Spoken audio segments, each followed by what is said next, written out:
He's also an educator, an author, and he specializes in American history and philosophy. His topic tonight, for all of you that actually got the emails, I ask your bear with me on. I put out the announcement twice, so it's called America's Amnesia: Recovering Our Memory of Past Foundations for a Preferred Future, and why 100 years of conservative efforts have failed to make a sustainable difference in our country. And I believe that Jim has a plan that he can offer to restore liberty. So we're going to give him as much time as he needs to take, and then we will open it up for questions and answers afterwards, okay?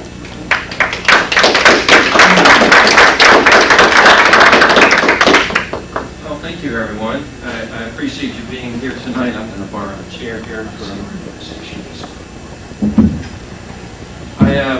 I greatly appreciate the opportunity to be here and to speak to you tonight. Yep. I wanted to just start out by saying that our family loves old movies. And I didn't really love old movies until I got married. And my wife loves the old movies, and especially family-type movies. And tonight, I'm going to talk to you about The King and I. My favorite. You have a favorite there. Yeah, how many of you have ever seen this movie or the play? You know, okay, so that's Yul Brynner, but he plays the King of Siam. And the story goes, as you probably know, that an English school teacher was hired by the King of Siam to teach his 54 children. And from himself, right, a bunch of different wives in his harem. And so he apparently had promised this school teacher a brick residence to live in while she's teaching, and this residence would be adjacent to his palace. But when she gets there to, which today is Thailand, to Siam, he doesn't have a brick residence for her, and she's forced to live in a room adjacent to the harem with her 12-year-old son. And so she doesn't like this arrangement, and she keeps reminding him day after day of what he promised. He keeps ignoring her. She teaches the kids songs like Home Sweet Home, you know, and anything to remind him of his promise. So finally one day, the kids are singing, and he's getting the message, and he says to her, "Silence!" And she says, "What's going on?" And she said, "You know, Your Majesty, I remember you distinctly promised me this brick residence." And he says, "Silence! I will do all the remembering around here." You remember that? I do. Okay, so why would he say, "I'll do all the remembering around here"? So he can control the environment, right? So if you're in charge of teaching history, you're doing all the remembering. And if you decide what gets taught, then you're going to be the one controlling what will be done. Does that make sense? So therefore, if you want to control things in the world, it's to your advantage then to disappear. Oh, okay. It's to your advantage to cause people to have amnesia. You know, to forget what was promised and give them something else in terms of the history, the story. Does that make sense? Okay, so that's what I'm after tonight, and I'm going to try to answer this question. Who pushed the delete button? See, we're up to date now. We left 1864, now we're in 2014. Computer language. Who pushed the delete button, right? Are the files still there? And how can we recover the data and reuse it? Okay, so there's where we're going to go tonight. And I really think you're going to find this a little different than anything you've really heard before. I'm going to start out with this guy. You know this? Why does it keep? It's over here. Really thin. It's back. He's It's a back. small delay. Oh, It's a small delay. that's what it is? Yeah, I Okay. think that's all it is. All right. That's the blessing and the bane of technology, right? All right. So who is this guy? You know this guy? William Penn. There he is down there. He used to be the tallest thing in Philadelphia, and then he's no longer that way. All right. But this is what he had to say. Governments, like clocks, go from motion men give them. And as governments are made and moved by men, so by them they are ruined too. Okay? If men be bad, but the structure good, Even so, men will endeavor and work and spoil it for their advantage. Okay? Good men will never lack good laws, nor permit ill ones. But a loose and depraved people love laws and an administration like themselves. Did he he get it or what? Yeah, that's from 1682. I don't think anything's really changed since then, has it? All right, so here's what I'm going to do then. I'm going to take his two ideas and put them in a matrix. And what we're going to say then is, he talked about structure, right? And he talked about leaders. He talked about good men and good structures, right? And so let's call the structure of government, it's either sound or it's unsound. All right, so here it would be highly sound, and there'd be degrees of soundness and unsoundness until you get to the bottom and you don't have a good structure anymore, or form of government. Okay? Same thing with leaders.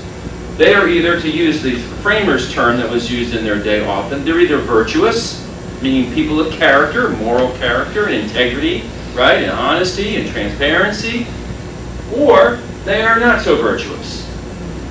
Again, when he talked about evil men, right? Good men, evil men. So you kind of have this spectrum. So if you put it together, what would you call it if you have a sound structure, but not virtuous people? Say up here in this upper left-hand corner. Today. Yeah. Well, yeah. You could call it that, or you could call it elitism, Yeah. right? Corruption, oppression. The people would feel an oppression. So the first line is the title, the second line is what people feel. All right? What would you call it if you've got great people, but you don't really have a good structure, a good form of government, down in the bottom right? What would you call that? We call it the status quo.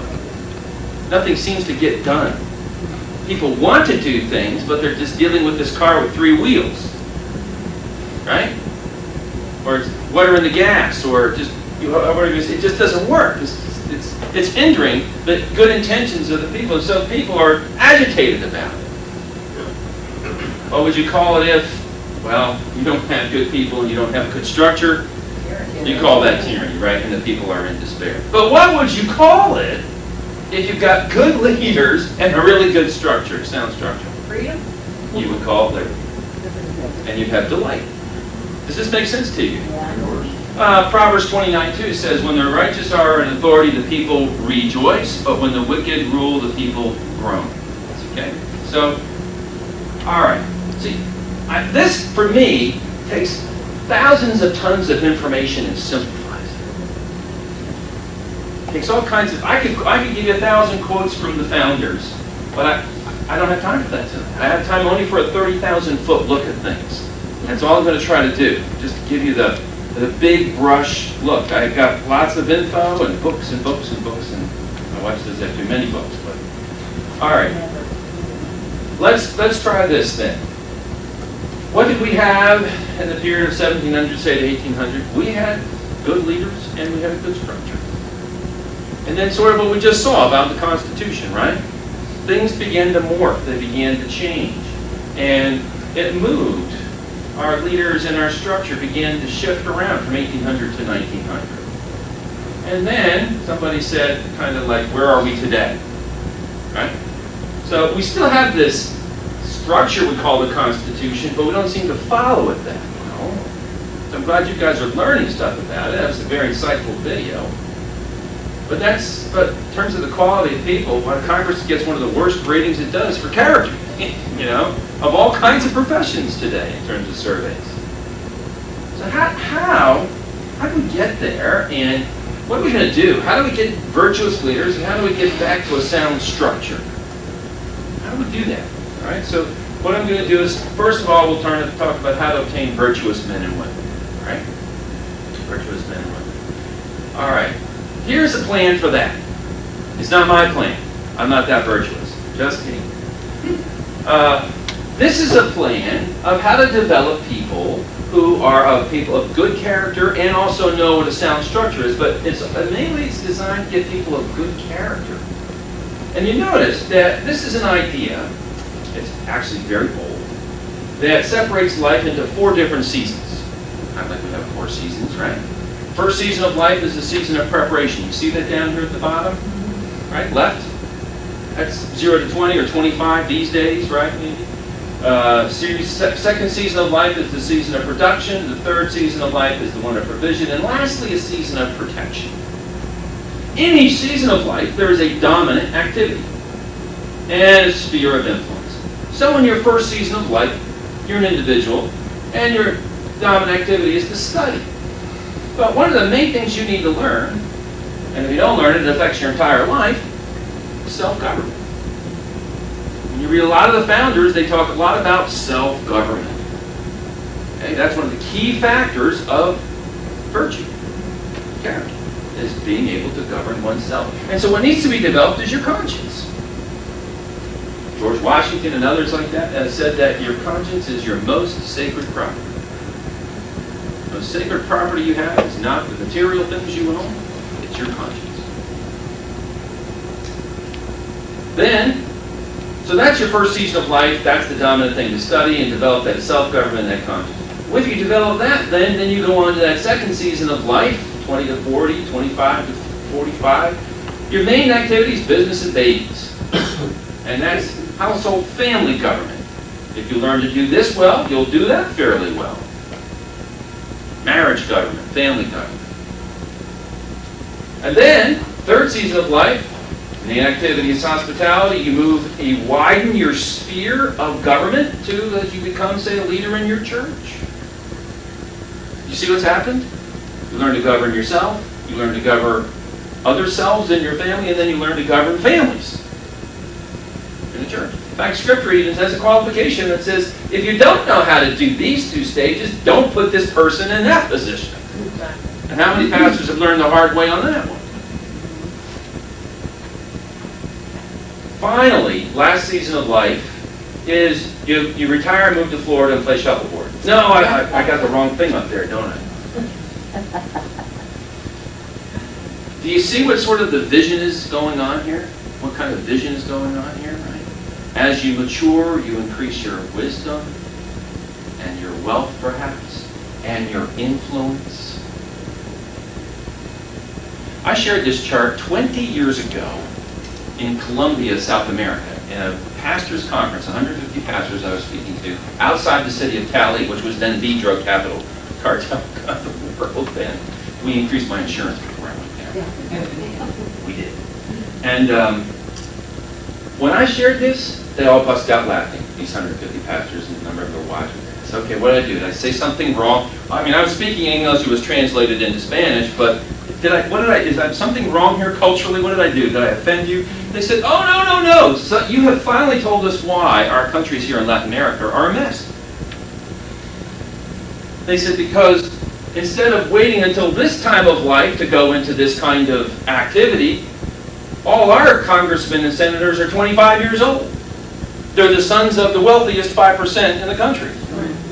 They say that they have a nickname for it, the Kindergarten Congress. Okay, so this is wisdom that comes from who? Oh, the Puritans. This is a chart that they brought in their minds to the New World on how to develop good men. This is something William Penn had in the back of his mind.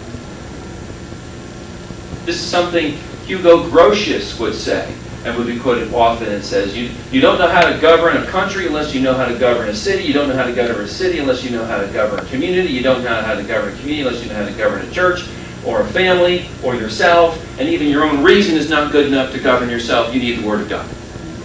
Right? So this was the view of that time and very popular. Is it the view today? Well, this is why we are where we are. Because we don't have this, we don't tell young people when they're in the bottom state, when you get to be here, you've accumulated this wisdom and this wealth and this experience and this understanding, and you need now to go into government. Here's the story. One morning I had a fellow in the neighborhood had thrown a rock from my windshield with his lawnmower, so he told me to go to this, well, he was a good neighbor, and he told me to go to this place to get it repaired. So I dropped off my car at this glass place. Right next door was a Hardee's. I thought, okay, I'll take my car, drop it off, have breakfast at Hardee's, study for a sermon while I'm there, a couple hours in the car, I'll be ready to pick it up. Great. So I'm there at Hardee's, and it's 10 of 10. I'm thinking, oh, I gotta go get my car. And I look up, and the place is packed. A Hardee's at 10 in the morning. Who's there? Who's packing out the place? Senior citizens, being served by senior citizens. And so I do what pastors are allowed to do. I do the sanctified eavesdropping. This is for sermon purposes only. And I wonder, listen, what do you think they're talking about, all these seniors? Well, they're talking about grandchildren, but they're complaining about them. That's all they're doing. Complaining, drinking coffee. Complaining, drinking coffee. Complaining, drinking coffee. And I'm thinking to myself, if you only knew this chart, where would you be? You'd be making a difference. You'd be in that season of protection where you take all that you've learned and you would inject it into the civic world. But we told the senior citizens that's not the best thing to be in life, right? If you get to be 65, you retire, you go to Florida, you play shuffleboard in the villages. Right? That's the good life. Wasn't the life vision of the people who founded the country. So if we want those kind of people, again, like William Penn says, if we want those kinds of virtuous leaders, we need to get back onto the planet.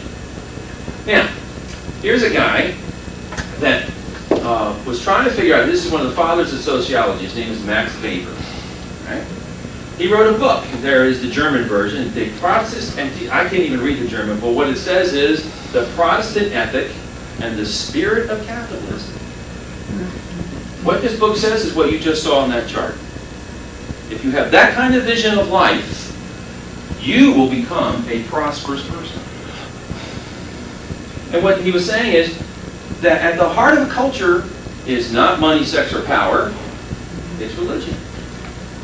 And what produced the great, what produced capitalism and a great benefit coming to the world, especially from the USA, because he was a German, he's studying our culture. He said it was, he discovered it goes all the way back to Calvin and the Reformation. Now, he wasn't a Christian, and he didn't like that conclusion, but he says these are the facts. Life works internally to externally. If you tell people they have a calling in life, and you give them the opportunity to pursue that calling, well, get ready. And he was hated in his day. He published that book in 1904, 110 years ago. In his day in Germany, everybody was all in love with Karl Marx. And so they tarred and feathered this guy and ran him out of town.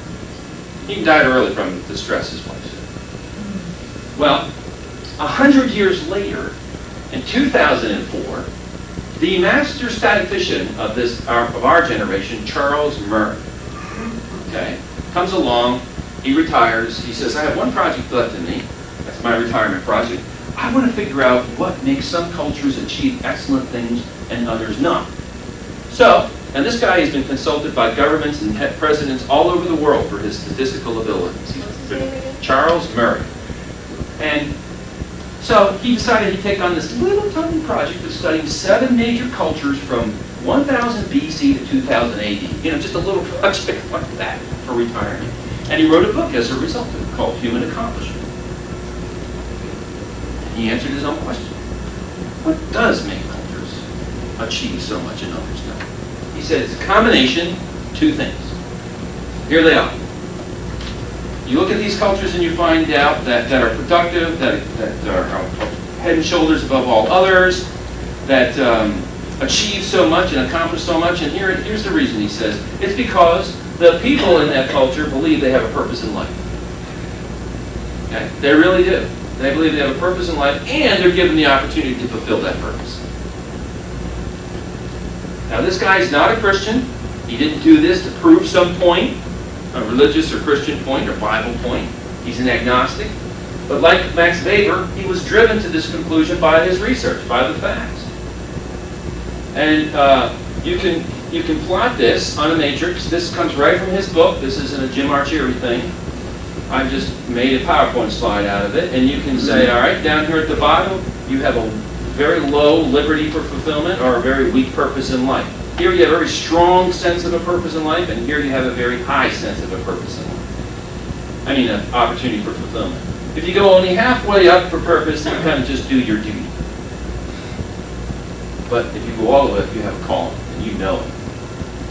If you only go halfway with liberty, then you're kind of conforming to what the government says you ought to do. Like say, I know a French scientist, he works for Merck, he's got 2 PhDs. He told me that in France, you're only allowed so many scientists and so many veterinarians and so many, I mean, the government says, so if you feel like you have a calling in life to be at this particular profession, and they've already got enough, see you later. You have to conform. Whereas if you have all the opportunity possible, then you live in dignity. You live a dignified, you feel you're living a dignified life. And then what he did was he plotted these cultures that he studied. And the interesting thing that came along here and that surprised him was the culture that had the most emphasis on purpose in life and the most opportunity fulfillment and therefore achieved the most in the history of the world was what came out of the Protestant Reformation. Now, I'm not saying this because I'm into busting on Catholics. I'm not. Actually, that's my family background, being a Catholic. But this is from Murray, okay, not me.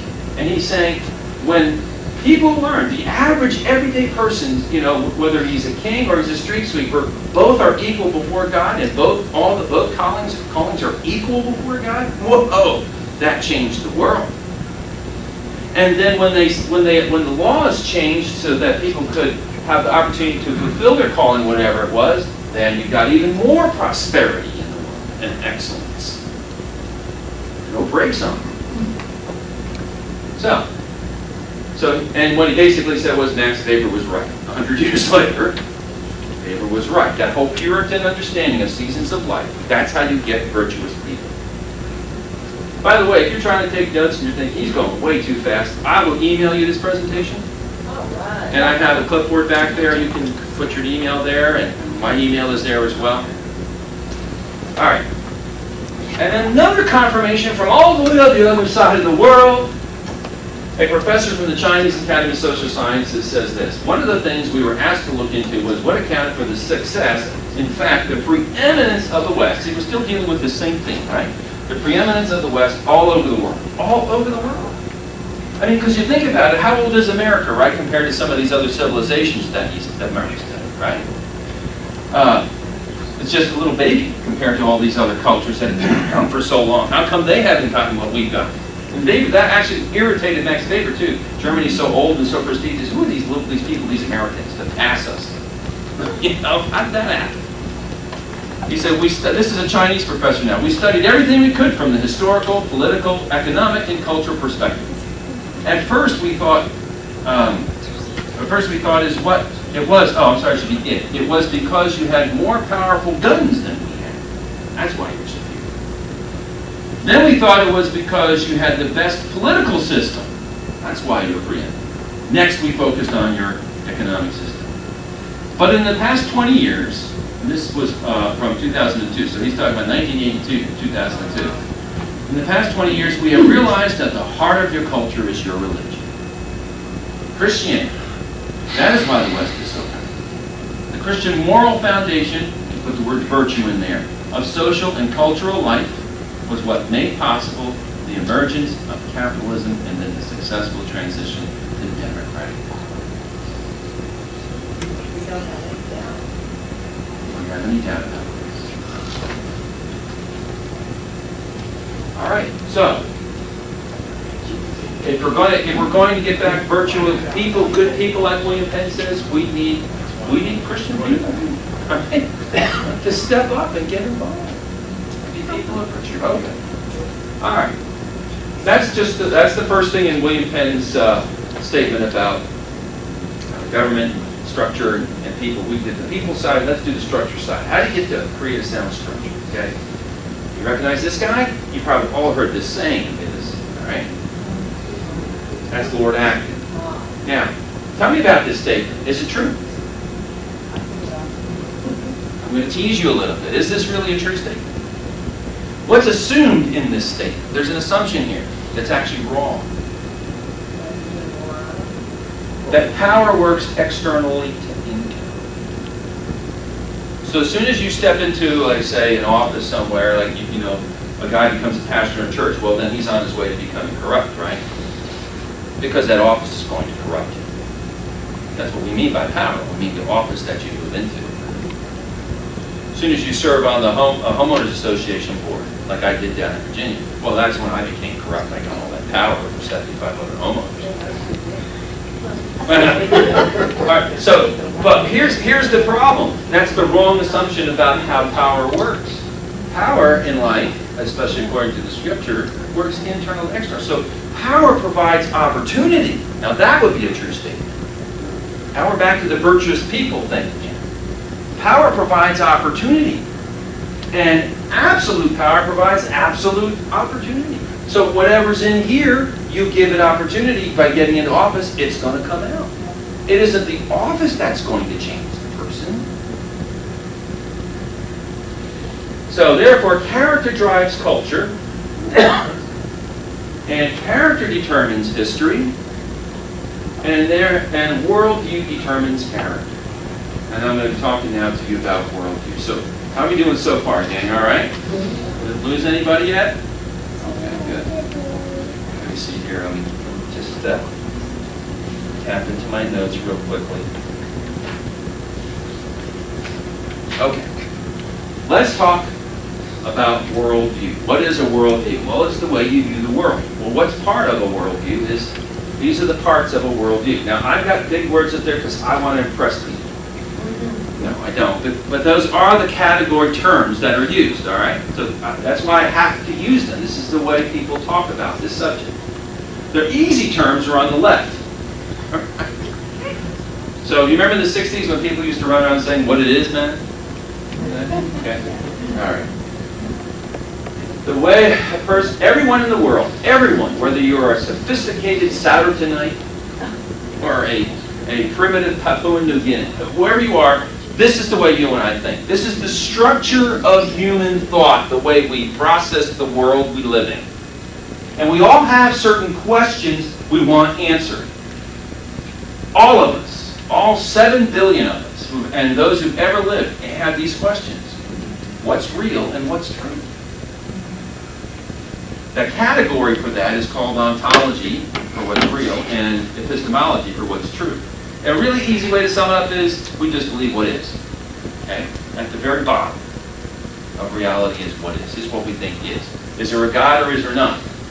Okay? Who tells me what's right and wrong? That's what the next, I'll label that. Who says what I do is wrong and what you do is right? Who gets the authority to say that? What's my primary source of truth, of interpretation? Who writes if life had a dictionary, who writes the definitions in the dictionary? Who gets to do that? Why should you and not me? But when you think about it, the only human being that could be able to do that would be somebody that's not a human being. Because all of us are limited, aren't we? We're finite. How can I know everything there is to know in order to tell you what really is real and what is really true? I can't. I'm finite.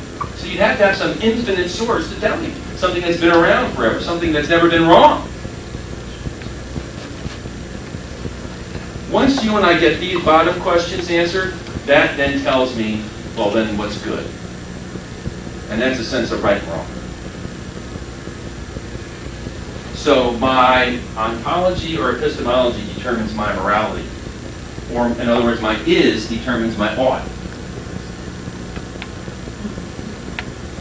This is what's been forgotten, gang.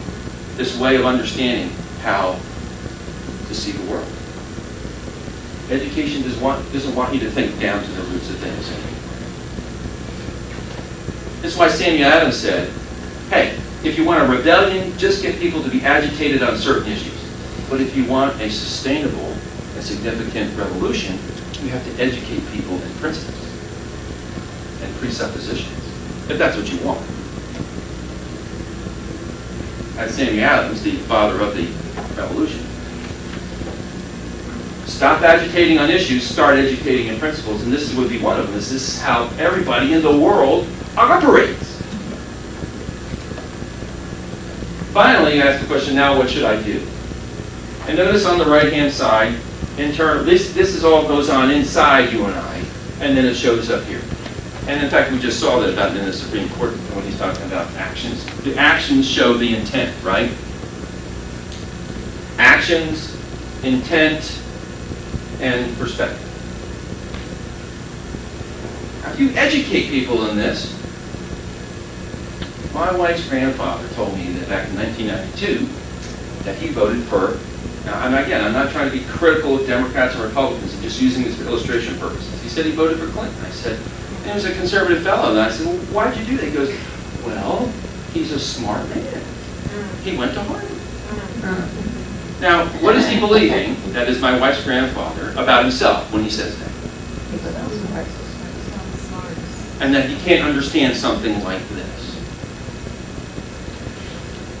The Federalist Papers, who were they written for?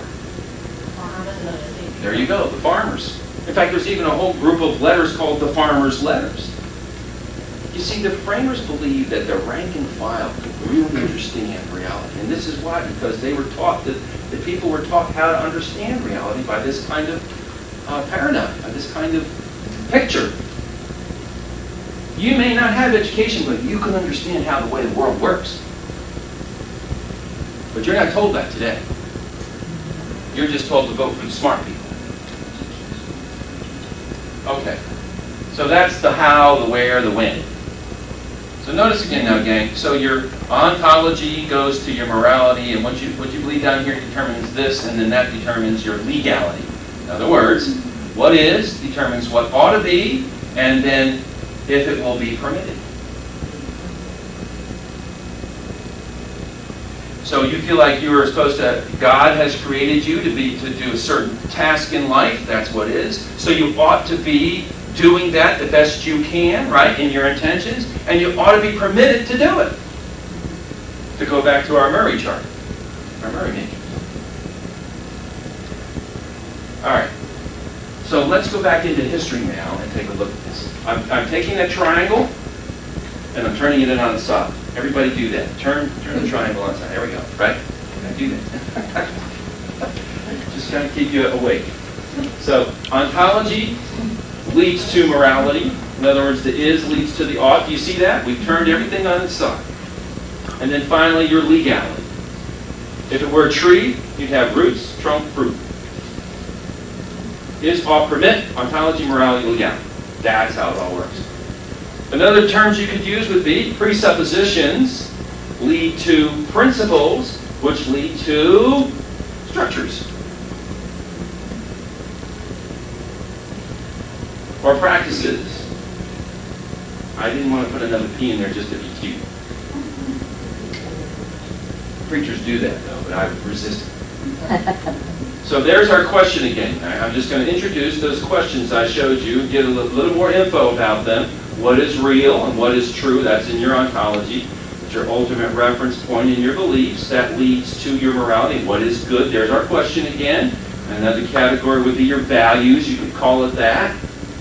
And then lastly, what is done, right? And that's your behavior. Now, where would you put the Constitution? We're studying it. I thought I'd introduce this slide. You're studying this here before this session. Where does the Constitution go here? What questions is the Constitution designed to answer? Give you that clue. Just think about what you saw tonight, right? What's the First Amendment say? Congress shall make no law. Right? What is that? Where does that fit here? Right, there at the end. Right? What you can do and what you can't do. Congress can do this, can't do that. So the Constitution is the fruit. It's not the root. What supports the Constitution? Well, again, what questions? The DOI is the driving over the influence. The Declaration of Independence. Because it starts out, we hold these truths to be, right? Okay, so it's answering those questions. So if you don't study the Declaration of Independence, you have no basis for a Constitution. You just can't understand it. So it's great that we're studying the Constitution, but what I'm going to say tonight is We're actually, folks, in a pre-constitutional, pre-declaration culture now. Study the Constitution because you should. But we're in a culture that doesn't even want it anymore.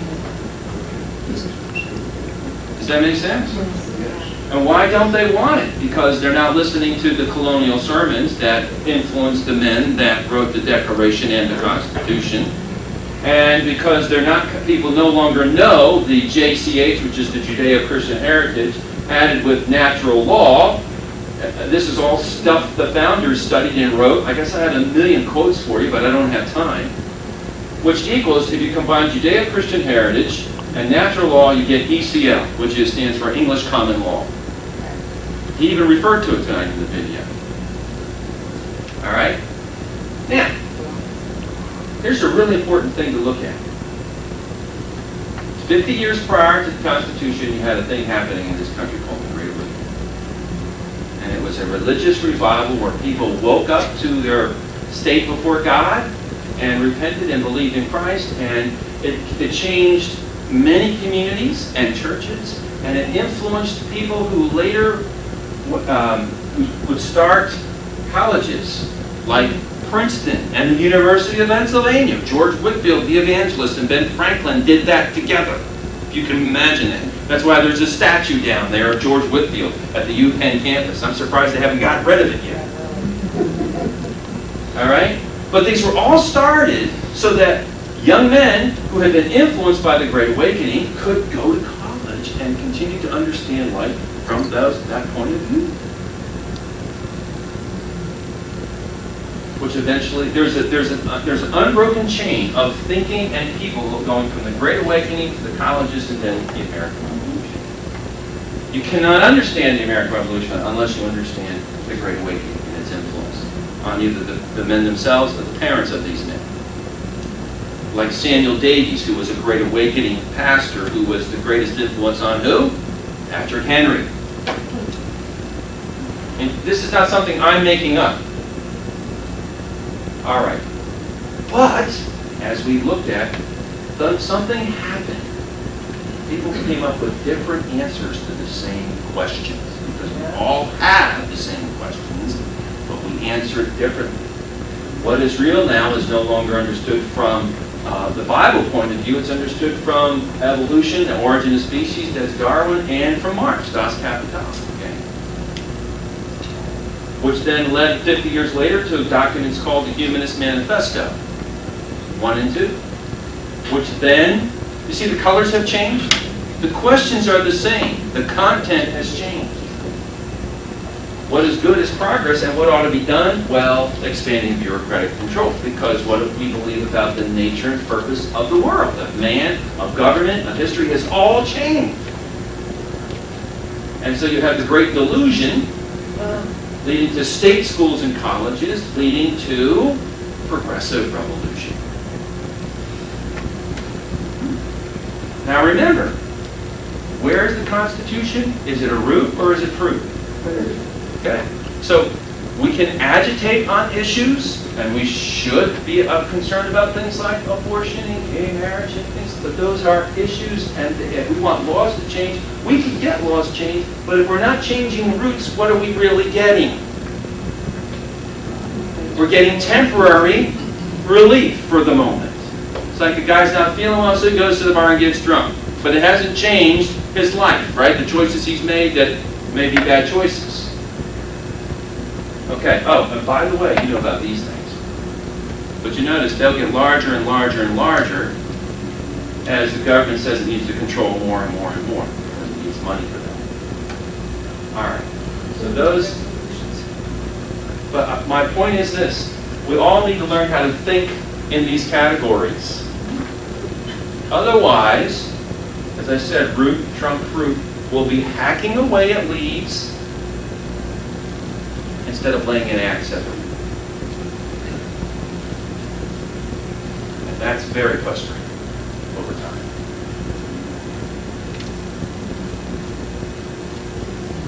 Speaking of trees. Oh, did I speak of trees?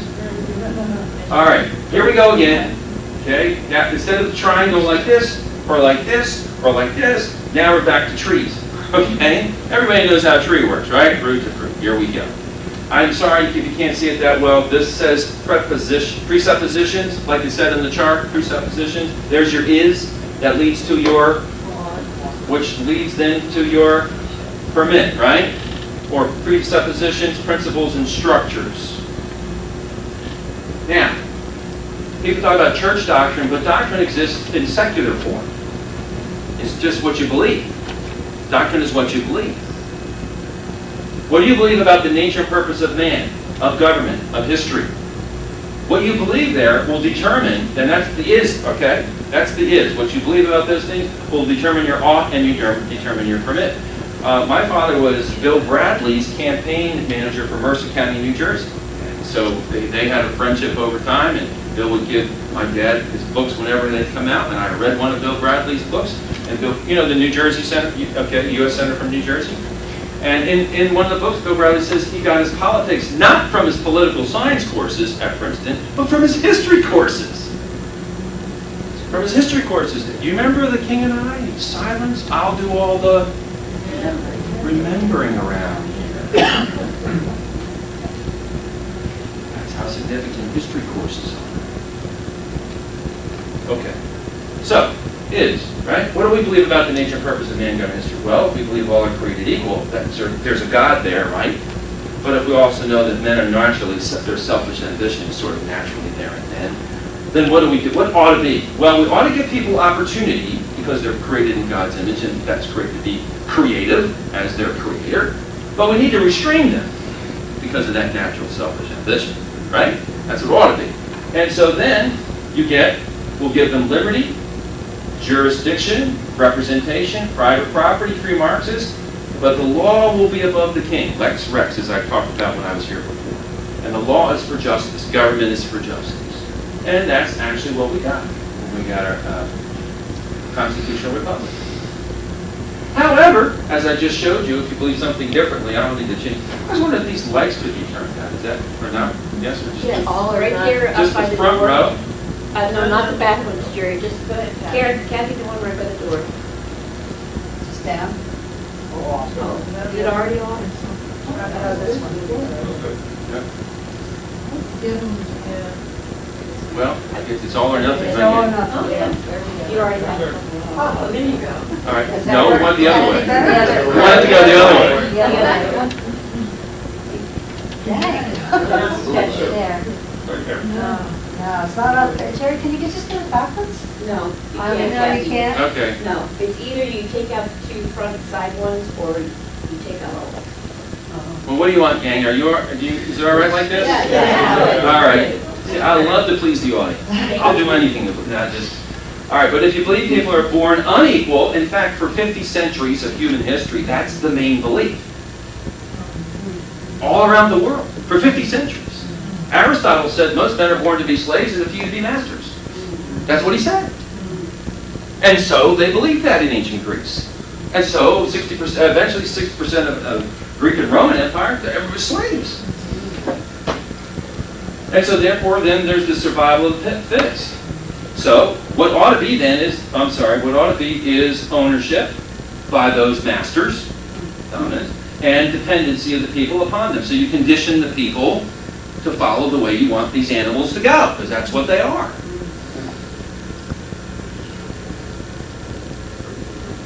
So what you permit is you emphasize power, statism, you emphasize bureaucracy, not representation. These are kind of opposite of each other.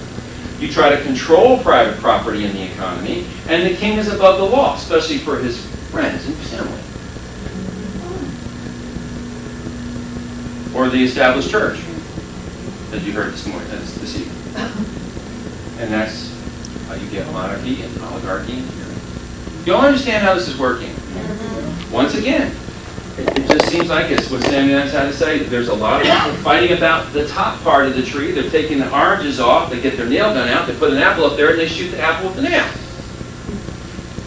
And then they wonder why, after 100 years of all this effort, we don't get anywhere.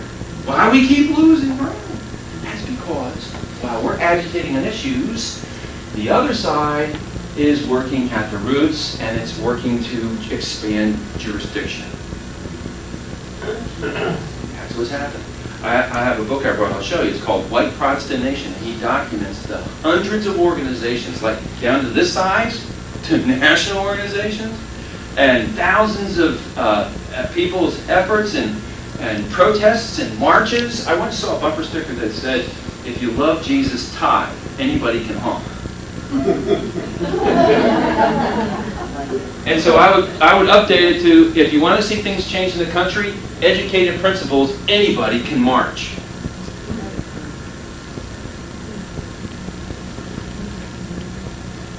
All right, so now, how did we get to the place where we are now? If I stood at the top of the steps and I said to you, okay, I want you to jump all the way to the top, who's going to do that? Nobody's going to do that, right? Yeah, right. Or who's going to go, let's say you got a landing, go halfway down. Who's going to even try that? But some might. But you know how we got where we are? We got there one step at a time. See, there's been a revolution in the country since the American Revolution, but it hasn't been with guns. It's been an intellectual one. And the means, I'm going to show you in a second. How did that happen? What was the vehicle, to get us from here to there? What vehicle did we get in that transported us? There is no doubt that the people are in the long run what the government makes out of them. Now that's from Rousseau, who wrote this in 1754. Now, John Adams, one of our founding fathers, had a copy of Rousseau's book in which he wrote this. And John Adams said, in the margin of the book of Rousseau that he had, this copy, he said, no, the government ought to be what the people make it. You see the difference in philosophy of what is, and what ought to be, and what will be done? Do you get this? Okay, so that's what Adams wrote in the margin of his copy of Rousseau. Completely the opposite. Well, look at this quote then. Of all political questions, education is the most important. If a child is not taught from infancy, to be a Republican, or a monarchist, a Catholic, or a free thinker, notice the comparison here. The state will never make a nation. The state will never make a nation. Now, what does that sound like? Does it sound like the Rousseau idea? Well, Rousseau was what nationality? French. And who said this? Napoleon. 60 years later. In order to realize this ideal of the state making the nation, he made it illegal to establish any type of education whatsoever. You couldn't educate in any way without the approval of the state, of which he was the Grand Master. In other words, he says, I think an emperor is the right form of government. And as Lincoln said, the form of the philosophy of education in the classroom in Generation A will be the form of government in Generation B. And why Lincoln said that is because Napoleon knew that and did that. I like being an emperor. We'll teach the kids, even the time they're real little, that an emperor is the best form of government. That's what we'll teach them. We'll educate them in principles. We'll teach them to be monarchists. Well, who makes the people? In colonial America, it was the church, through sermons and schools. In other words, truth promoted brought liberty. Who makes the people today? School. For 150 years, and you got to remember that's 100. I don't like to hear anybody anymore talk about 1962 and taking prayer and Bible reading out of the schools. That has absolutely nothing to do with where we are today. Okay? Politically, has nothing to do with that. In fact, it's an impossible thing to prove when you think about it. So I don't know why people get all excited about that. For 150 years, in fact, in 1869, there was a petition to take the Bible out of school. 1869. For 150 years, education has been shifting the electorate from truth as transcendent, meaning there is a God, or something above us, out there, something infinite, to what's immanent. This is all this world, is all what you can see is all that there is. That's what immanent is. Morality from absolute, like the Ten Commandments, to what's relative, the raw exercise of power of the Supreme Court, as you saw in the video. And jurisdictional thinking to statist desire. As I said before, we don't have an electorate now that wants a constitution limiting the size of government. We don't have that anymore. We don't have that anymore. And we haven't for a long time. That's what so many of us can't seem to understand. that this thing has been undermined for 150 years. I'll show you. Look at the date at the bottom. See the date? Okay, now read the quote. I kind of tease people at purpose-driven education. The great object was to get rid of Christianity. Look at the date again. The plan was not to make open attacks on religion, although we might be late for the clergy and bring them into contempt where we could, but instead to establish a system of state. See that? There's your structure. There's your unsound structure showing up. We said national schools from which all religion was to be excluded, in which nothing was to be taught but such knowledge as is verifiable by the sense. That's imminence. And to which all parents were to be compelled by law to send their children. Now see, this guy understands our triangle and our tree, right? Teach them what is, and then they'll desire what ought to be, and then they'll permit that, right? You want to shift things to a humanistic point of view, you start with what is in the schools, like Napoleon said, when they're really young, and you teach them to love an emperor, that form of government, or whatever it is you want, but you get them. You know, Hitler said to the clergy when they finally woke up to what was happening in Germany, and they started to protest what was happening, he just laughed and he says, protest all you want, I have your kids. All right, so that was 1843. Fast forward to 1933, and 90 years later, Humanist Manifesto #1 comes out, and then 40 years after that, 1873, 130 years now. You see what I'm saying, where I come up with these numbers? Okay? For how long people have been trying to shift things? These are key documents. These documents inform all of the education in the United States. John Dewey was one of those who participated in Humanist Manifesto #1. This is what John Dewey said. In his essay in 1942, his essay titled Democracy in America, and he was struggling. He was saying, why? Because this is World War II was happening in 1942, right? And the world was like, who's going to make the world safe for democracy? Remember, I don't know if you know those phrases were going around at that time. Would the United States do that? And we were just getting into the war in 1942. And goes to Pearl Harbor the month before. And Dewey says, well, should we? Is democracy something valuable? And this is a quote. And basically, I'll give you the gist. He said, poor Thomas Jefferson, he thought that you get truth from the skies. You know, we hold these truths to be self-evident, that all men are created equal and endowed by the Creator with certain truth from the skies. Right? Poor Thomas Jefferson.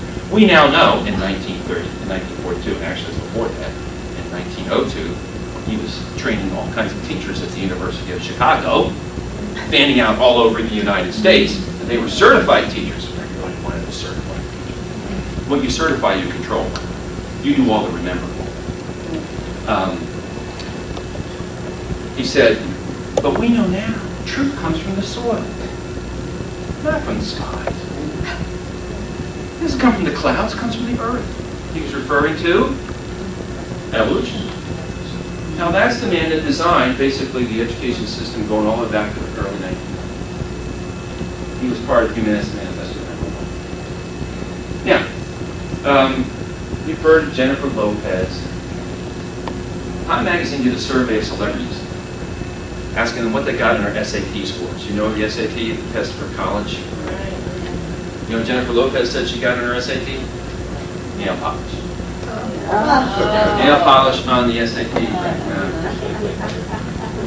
Well, there's a test out there that measures not your aptitude for college, but your aptitude in regard to worldview in 5 subjects: politics, economics, education, religion, and social issues.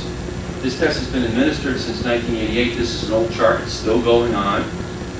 12 years after this chart. But all I want you to do here is, like I said, this is a 30,000-foot look. What you want you to see is that students in public schools, that's the first line here, the dark blocks. In 1988, they had almost they had a modern Christian worldview. But by 2002 now, they're down to a secular humanism worldview. Well, no duh, that's what they've been learning for 150 years. All right? Students in Christian schools, kind of conventional Christian schools, they're moving downward. There's only a few schools out there. This man who tested a lot of these schools found that there's only a few schools out there, about 40 of them, that are actually teaching a worldview that would lead to people who want a constitutional republic. Does that make sense? But everybody else isn't doing that. And it's getting worse. I just met with this guy back in May out of Lancaster who designed this test. He says it's getting worse and worse. So there's, again, this is evidence-driven. It's not anecdotal. It's not making this up or trying to be an alarmist. There it is. There's a test that shows what's been happening.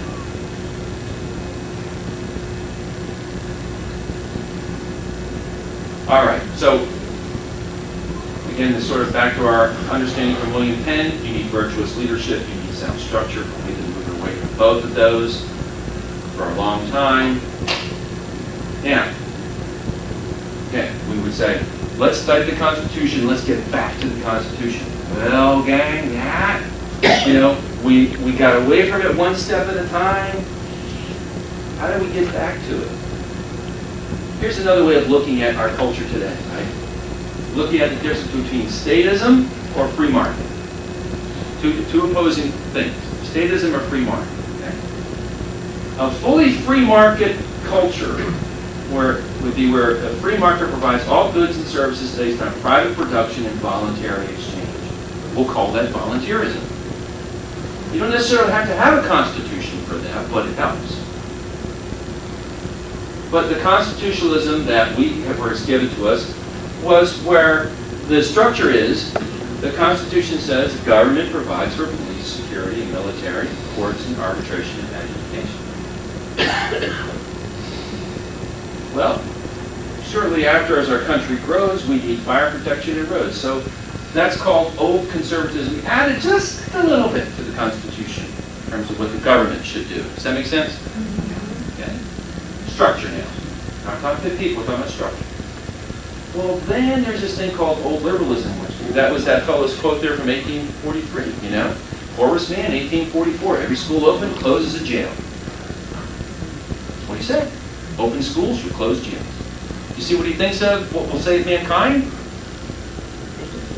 Virtue comes from education, is what he thought, not from character development, from your conscience. You remember our chart?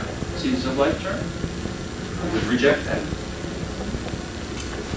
All right, well now government's involved in education, and the federal government's been involved in education since 1978 under Jimmy Carter. He started the department, the federal department. Well, then there were people who came along and said, well, government needs to do more. Those are called modern conservatives. Unemployment insurance, retirement insurance, limited health care, limited housing, food, and energy for the poor, a safety net there. And that's fine. Life happens and you need a safety net. You don't necessarily need a safety net for irresponsibility. That's just for people who can't control their circumstances, which is all of us. Sure. Well then, more people have come along. And by the way, FDR, there were people during his administration that were advocating for universal health care. Okay? Right? That's not something new from Hillary or Obama. So modern liberalism, and then finally you get to total socialism where the government does everything. Energy, clothing, housing, and food. Well, that's what we're getting that way. This train is moving that direction. So like I said, we can agitate on issues like abortion and gay marriage, but we're not stopping this from happening when we do that. That's hacking away at leaves, not laying an axe at the root. What do you want to remove? To get back to the Constitution. You want that to go away? Do you want that to go away? Do you want that to go away? You see? I mean, that's what we're faced with. Study the Constitution, but hey, is this where we want to go? That's reality now. Can't complain about the country if we don't educate principles. This is a wise parent. He's put a gate up. Right? That means that a son or daughter cannot take even a step down the wrong direction. This is the gate we'll call of jurisdiction. And jurisdiction comes from what you believe that there is about the nature and purpose of man, government, and history. That's what our Constitution represents. Congress can do this and it can't do that. It's a fruit, not a root. So we have to decide where we're going to put that gate up. I just took all those things away. Is that where do we want to put the gate of government involvement and control and regulation? That's the question really before Americans today. Not these secular moral issues. And believe me, I'm a Bible-believing conservative pastor, so you don't have to worry about how I feel about those moral issues, okay? I'm talking about if you want sustainable and significant change, you've got to stop aiming and agitating on issues and start educating principles. That's how we got where we are today. The other side's been educating, we've been protesting. And now here's a fascinating book that came out recently.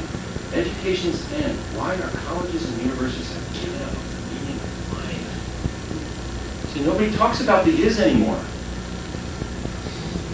Because we've given up that there's anybody can know what really is there. But that wasn't a problem for our founders, was it? We hold these truths to be, right? That wasn't, so we have to get back to that if we're going to have a lasting and significant influence. We have to say there is a meaning to life. You have a calling, and here we're going to give you the liberty to fulfill it. Or you don't have a calling, you're just an animal. I happen to get into positions of power. The fates have favored me. I'm going to herd you to benefit me. I'm only going to work 129 days of the year. Oh, that's Congress, oh, by the way. And I'm going to make sure you pay all my benefits, and I'm even going to exempt myself from the laws I put on you. Well, etc., etc., etc. Because there is no meaning to life anymore. The only meaning to life is what I decide it means for me. And that's what we call postmodernism. You create your own reality. This is where we are today. So again, agitate all you want, it's not going to do anything. You've got to get people back to the meaning of life. Remember our Seasons of Life chart? That was all. There was a meaning to life in all of that. You had this calling to fulfill. You had this conscience and self-government and family government and church government and finally civil government. There's a meaning to everything. There's no meaning to anything anymore. That's why people are doing what they're doing. There is determines their morality. And morality determines what they do. Oh, yeah, so we need to get back to the doctrine that was believed that created the Constitution, because if we don't get back to that, we can say the Constitution all day long, and they're going to say, well, we're way past that, Jim. We don't believe that doctrine anymore that formed that. Remember, Constitution is a fruit, right? It's not a root. All right, so again, just to emphasize the concept for you, it is the thought.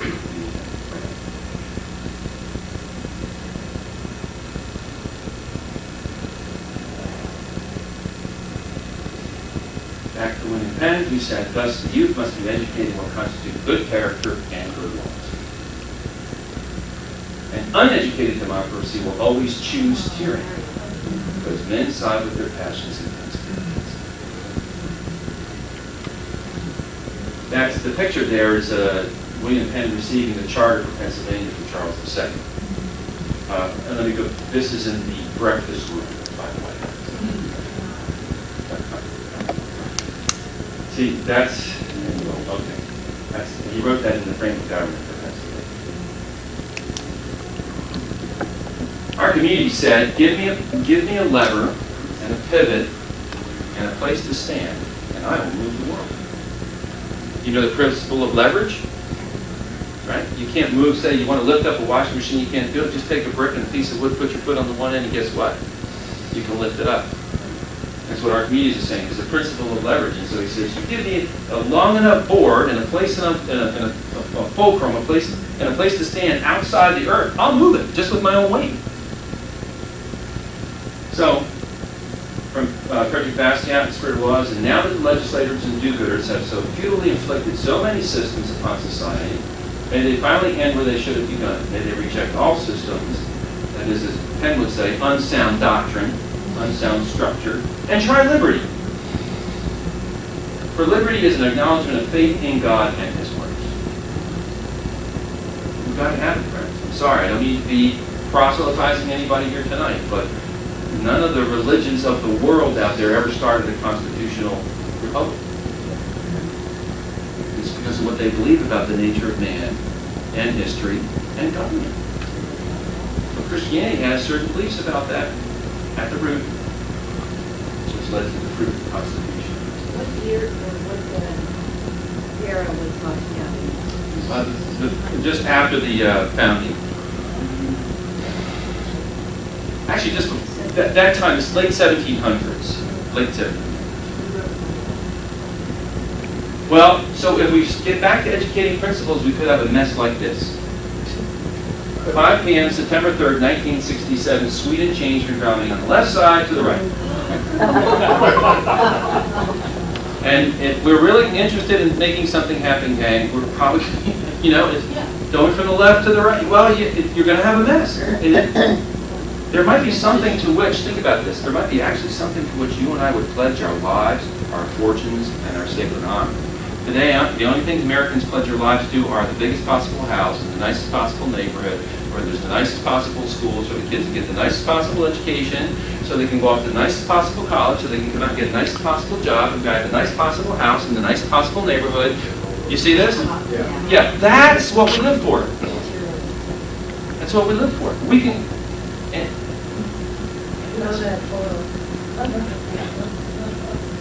But to be a little more serious, it might look like this. They say there's nothing so powerful as an idea whose time is coming. Well, it could also be there's nothing so persecuted as an idea whose time is coming. And I would say that is to educate the principle, stop agitating traditions, and to recognize what kind of culture we have now. We don't have a culture where people desire a constitution, like we had in 17%. Remember those additional circles of what government's involved in? People want, that's what they desire, because of what there is. It's a whole different doctrine today about the nature and purpose of man, government, and history. Different doctrine. It's taught in our schools for 150 years. We have to, so again, my plan would be, and I hate to say this, but pull the kids out, or do what you can to counteract. If we can't pull them out and homeschool them, I don't know what to tell you. I mean, Napoleon was right. All right, so, and then just to wrap up where we started. Okay? Yes, please. Oh, great, thank you. Well, time for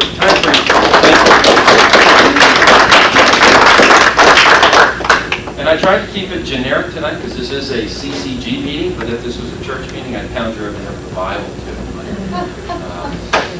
But I can come to your church if you'd like, and do that. We want to thank you very, very much. I feel like we should. You've been such a patient. Oh, no, It was no. wonderful. We're time for some questions. I don't know if we need the mic or not, but go for it. Yes, was it Bob? Kevin, how do you propose to educate on the principles? Where's that suit? And this is just for starters. All right, here we go. One of the best, as an adult, okay, I would say some of the best books, and I actually have on the back table there a reading list. Really? Yes, and it's got about 40 books on there, and there's about 20 that are for the popular level, and then 20 for the scholarly level, okay? And I'll just recommend some tonight, but you can take that list with you. This one won the Pulitzer Prize and the Bancroft Prize. You can't win any better prizes than those two for literature, okay? This is called The Ideological Origins of the American Revolution. It talks about the is. It talks about the doctrine of the nature and purpose of man, history, and government. What this man did, he's a Harvard scholar and other colleges. He surveyed the thousands of pamphlets that were written during the 100 years or 50, 100 years. Got everything that everybody had to say, primary sources, and he summarized it in here. I've hardly read a better book than this one if you want to get in touch with it. I mean, and he's got quotes from, let me see, I wrote down Patrick Henry summary, page, what is that, 350. So Patrick Henry's giving a speech. He's a lot of quotes in here from the we are totally insecure in all. No man can promise himself with any degree of certainty that his posterity will enjoy the inestimable blessings of liberty of conscience. See, here's the main issues, right? Liberty of conscience, freedom of speech, and of writing, and of publishing their thoughts on public matters, of trial by jury, which kings would deny you, going all the way back to Magna Carta, of holding themselves, their houses, and papers free from seizure and search upon general suspicion or general warrants. You know, your property can be taken from you at any time. Or in short, that they will be secured in the enjoyment of life, liberty, and property without depending on the will and pleasure of their rulers. So that's, Patrick Henry's kind of summarizing there what was going on in that day, right? And what they were not agitating for, but educating people. So, Okay, so you read these books to educate yourself. right. How does it spill out? Is it just speaking with your sphere of influence? You got to start there. You got to go to Hardee's in the morning and talk to the senior citizens who are there drinking coffee and complaining and stirring them up a little bit. Or at work. You know, I used to tease my fellow workers. I'd say, well, what's so good about a minimum wage? And when I worked for the Acme, I was in the union. You know, I would just get them agitated. You know, I would get them to think about things, and then I would introduce my point of view. That's what you can do. I mean, short of then starting to write yourself, or making YouTube videos, or blogs, right? Another book, I showed you this one. This is excellent. The theme is freedom. Okay? This guy says when the wall came down in Berlin in 1989, and that was kind of everybody saw that socialism wasn't working in the world, we should have had so much celebration here in this country. We should have, July 4th type celebrations, but we didn't. Because, as they say, there are probably more Marxists on the Harvard faculty than in Moscow. Yeah. Here's the book I referred to earlier, White Protestant Nation, millions of dollars, thousands of efforts, hundreds of people, you just name it, all tried because they all agitate on issues instead of educating themselves. Why it's failed. He's documented this. 100 years, the rise of the American conservative movement and why it's failed. If you want a history of the American people to read, there's hardly anything better than Paul Johnson. Again, these books are back on that list, and I've got one more book in here if you want primary sources. Sermons of the American Founding Era. Now, friends, I don't know what you're used to hearing on a Sunday morning, but if you can imagine listening to what's in this book on a cold Sunday morning in Massachusetts with no heat and cold wooden pews, these sermons would be an hour to hour and a half. Now, again, these were mostly farmers, weren't they? You see? That's the difference. Yes, simple people. All right, and also I wanted to recommend for the younger crowd, this is like 6th through 8th grade. Okay, it's called America's Providential History. Again, it's back there. And there's a study guide that goes along with this if you want to teach it to children, 6th to 8th grade. Today's crowd, this would probably, you have to 9th to 11th grade, in terms of, trying to understand the concepts of today's education. And there's a study guide that goes along with it. And so if you go to these people, their website, you'll see that, and you'll see some guy's name there on that study guide named Jim Arcieri. Buy the study guide, but I don't make any money from it. I don't. I signed over the rights, but I wrote that study guide back, what was that, about 16 years ago. And but this is a great source. So and there are tons of resources like this. There's no reason why young people aren't reading something like this or studying something like this. Because if we don't, as Napoleon said, right? What did Napoleon say? If we're not doing that, forget it. What is just briefly the contents that the message that you're trying to reach to the children from that book? In this book? Yes. Well, as it says, it studies history from a providential point of view, seeing how God worked in this country to create the concepts that led to the Constitution and the Declaration of the Constitution. I really think evolution is a scourge on our nation. Well, yes, as you can see from what I presented. Recently, a Chinese paleontologist said, in China, you're not allowed to criticize the government, but you can criticize Dharma.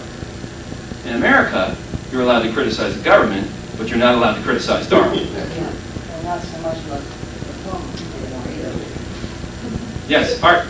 You had a chart just 15 minutes ago, beginning in 1988, where Yes. the public school, Right, and Christian schools. and the second one was Christian school. Right. But the fact they remained real high, could you give us a couple typical schools? What were they? One, pardon me? Heritage. Heritage schools, like Veritas schools, there's a good emphasis in there.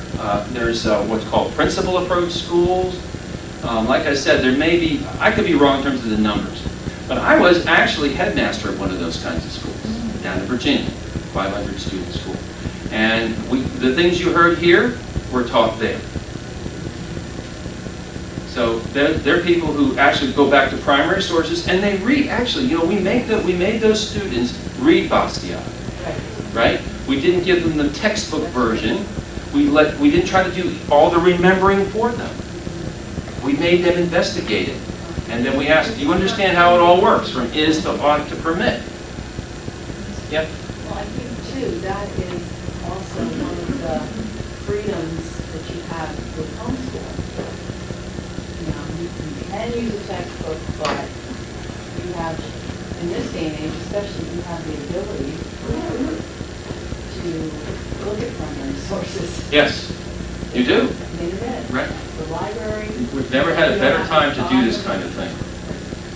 Yes, Jamie. So, Jim, if we have contacts in the world of education, whether it's a Christian school, a parochial school, or even maybe Christian teachers in the public school who might be able to introduce something, although it'd be very limited.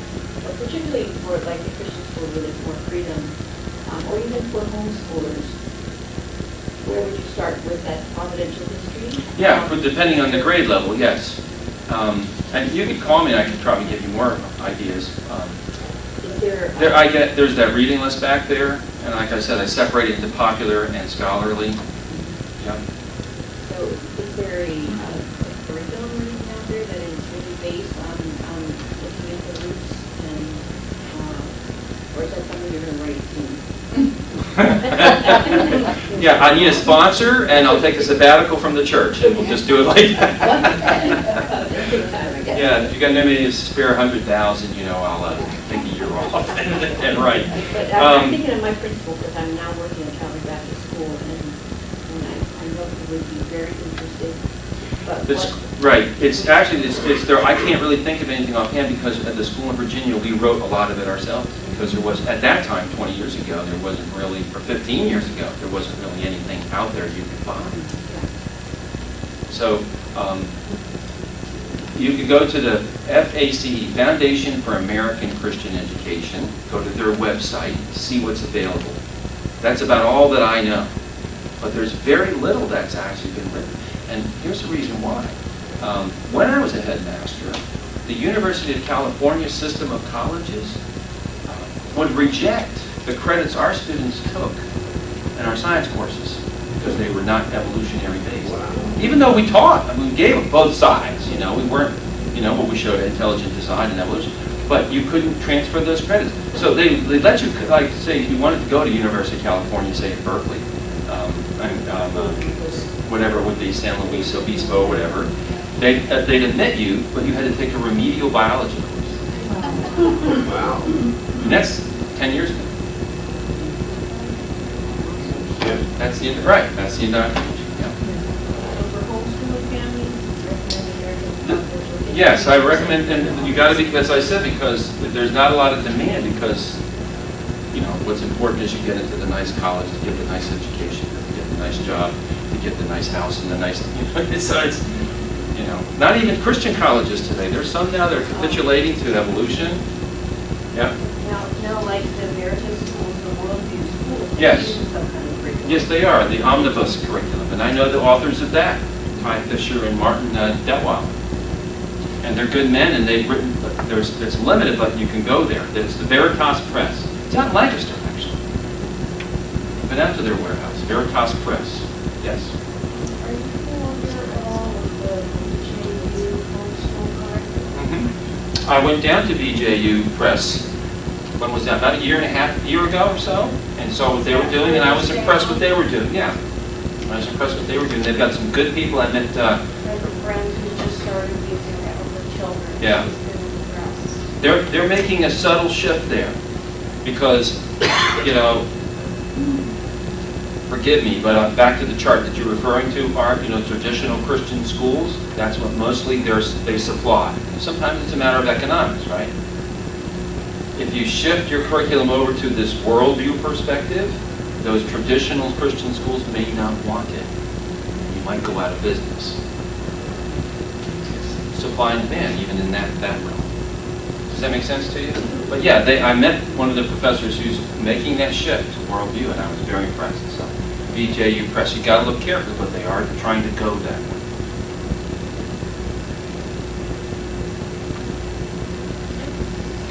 Anybody else? Is there a good book or whatever for just Christian worldview that lays out Christian worldview and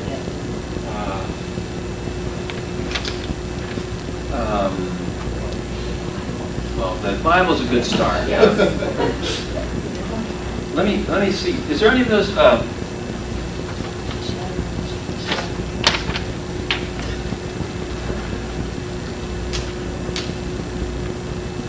Yes.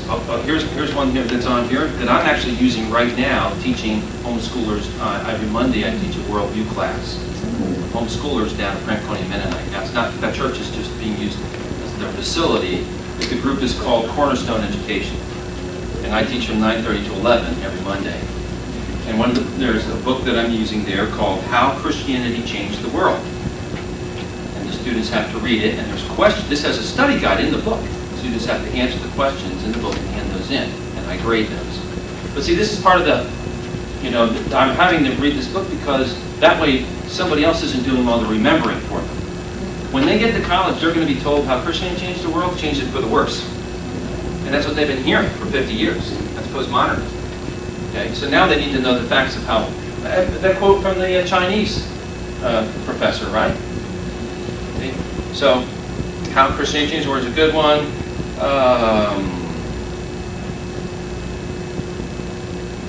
Why you think the way you think. These are listed in alphabetical order, by the way, too. And all the ISBN numbers are there, so if you want to order it, it's real easy to do that. Why you think the way you do. Let me see. Well, Jamie, if you want to dive into the deep end, and I would recommend this book, but you got to have your dictionary at your hip. Okay, it's called Idols for Destruction. Now that's the best one I would recommend, but it's deep. But the perspective is right from the Bible. You see, the Scripture talks about idols, right? And that's God's people's problem, all the way back to the beginning. So that's what he says. There's the is, ought, and permit. All that we're experiencing today is built on counterfeits to the truth, is what he says. And that's why I drew that matrix, because I don't like to deal with, well, this is Marxism and this is this, and in categories. I think what we need to see is, if we're Christians, is deviations from the norm. Jesus himself, full of grace and truth. That matrix, I teach on Sunday mornings as the structures would be truth, and the people, believers, would be grace. So as a believer then, you can imagine this, right? Wait, we got markers here, don't we?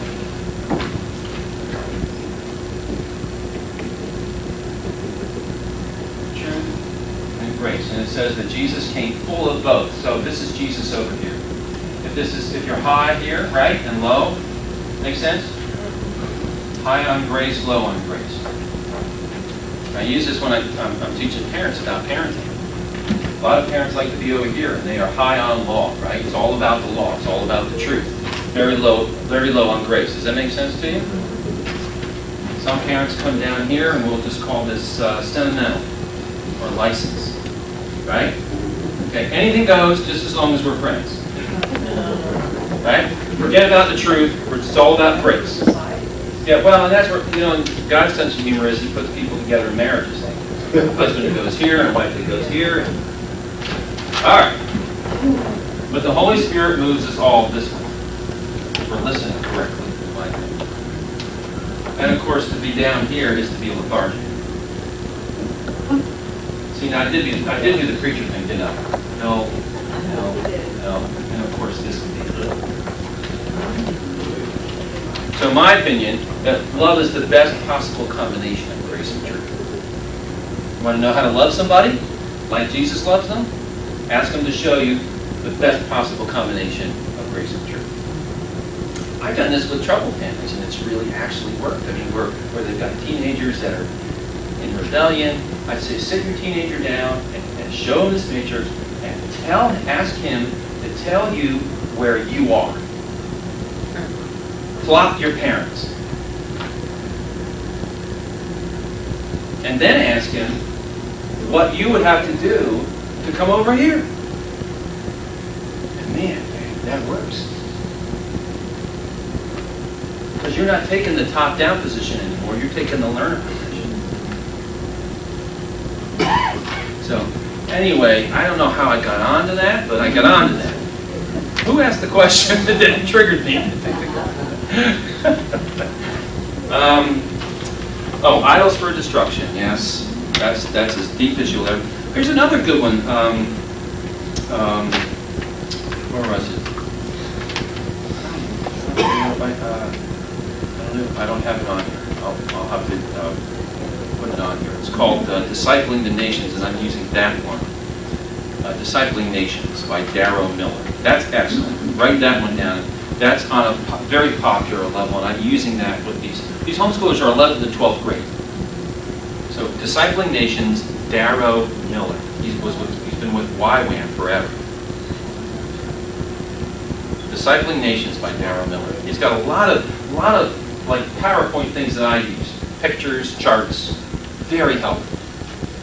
Discipling Nations by Darrow Miller. So anyway, that's okay. Anything else? Okay, well, 9:00. I think it would be good to decide already, so. Thank you very much. It was, You're welcome.